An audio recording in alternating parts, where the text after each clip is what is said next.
Kidlat News Updates. Mga balita ngayon, pag-absuelto kay Leila de Lima sa drug case pinagtibay ng Muntinlupa RTC. 20.4 million pesos na halaga ng shabu na recover mula sa habal-habal driver sa Zamboanga City. Negosyanteng Chinese sa Camarines Norte bistado sa pagpapanggap nitong Pilipino. Ako po si Cesar Soriano para ihatid ang mga nangungunang mga balita sa buong kapuluan. Ngayon, pinagtibay ng Muntinlupa Regional Trial Court ang nauna nitong desisyon na iabsuelto si incoming ML Party List Representative Leila de Lima sa kasong nag-uugnay sa kanya sa illegal drug trade. Saad ni Muntinlupa RTC Branch 204, Judge Abraham Joseph Alcantara, nakabatay ang acquittal sa clear and unequivocal na dahilan.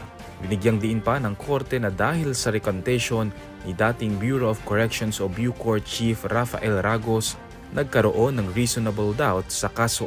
Noong Abril nang niremand o binalik ng Court of Appeals o CA ang desisyon ng korte matapos questionin ng original ruling at inatasan ng korte na linawin kung saang parte ng recantation ni Ragos ang naging dahilan ng acquittal ni de Lima.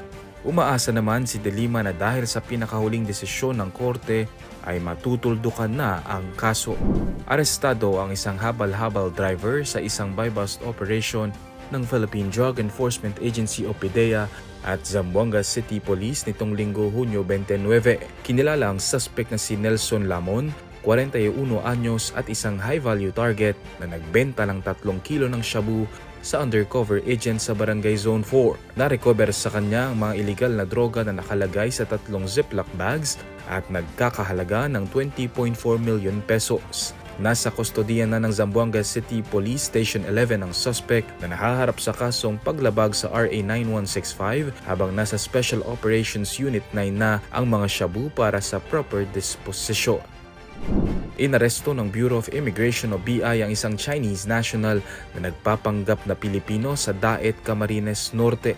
Sa pangunguna ng intelligence operatives, nadakip si Wu Zhishi, 45 anyos, isang negosyante sa kanyang establishmento sa J. Pimentel Street, Purok 3, Barangay 5 noong Hunyo 25. Ayon sa ulat, nagpapakilalang Pilipino si Wu sa iba't ibang mga transaksyon gamit ang mga dokumentong illegal niyang nakuha.